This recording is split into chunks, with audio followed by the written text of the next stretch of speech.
and welcome. You're watching NDTV Profit. I'm Mahima Vajrajani. Well, one stock that is in focus on the back of Q4 earnings is Responsive Industries. Excellent set of numbers where revenue was up around 21%, EBITDA was up around 70%, margins have significantly improved from 18% to 26%, and net profits have improved by 100%.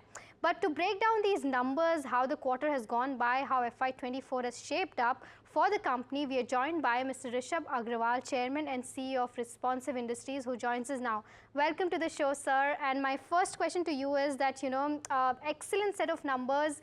The margins have significantly improved, but this is on the back of, the cost of raw material prices going down.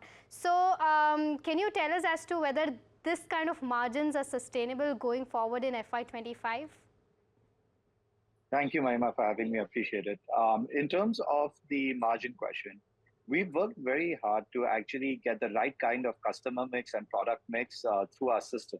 So in FY24, what we've done is through the combination of the railway business, the bus business, especially with the EV vehicles becoming a big push, our US focus on exports on the luxury vinyl plank business, we've been able to get a good product mix in through the plant. So even though the revenue growth is about 9-10%, we've been able to get the margins at about 25% EBITDA. So we expect this to be sustainable going forward. So we anticipate keeping the margin levels consistent and continue to focus on growing the top line. So it's a function of product, customers, relationships, and it's a really nice intersection of all three. Understood. And what kind of top line are you looking at when you talk about FY25? When we are looking at forward-looking, we are in a pretty good momentum right now. So we've got a good order book with the railways. We've got even a better order book with the electronic. The EV buses is a big investment from the government of India. So a lot of the bus bodybuilders' order books are pretty full for the next 1 or 2 years. In terms of the, China plus one diversification for US supply chain, we continue to be the beneficiary on resilient vinyl. So, order books are looking pretty consistent, and, we are optimistic for at least a 15-20% growth on the top line, looking forward FY25, and hopefully more. Things are shaping up in the right way. Right, so 15 to 20% revenue growth is what you're expecting in FY25. In terms of when I was going through your press release, you said that your focus remains on margin accretive products. Can you give us some color as to which of these products are margin accretive for you? So in the flooring business, most of what is driving margins is when you can be aesthetically pleasing and performance oriented at the same time. So one of the examples is the Vande Bharat project with Indian Railways. They were insistent on a performance-driven, aesthetically pleasing product, which really enhances the customer and consumer experience.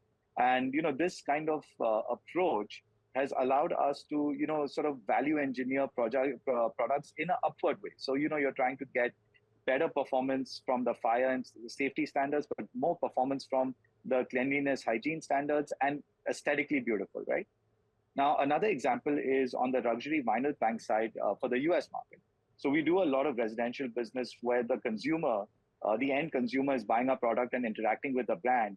So when you're talking about a home, we are focusing on flooring that replaces hardwood and solid wood. So you're talking about high-end visuals, aesthetically pleasing woods, warm tones, things like that. So there are these kind of product characteristics, innovations, ability to deliver design and performance has allowed us to create the margin profiles we are talking about. Understood. And, in terms of your revenue, can you give us a breakup as to how much of it is export versus domestic?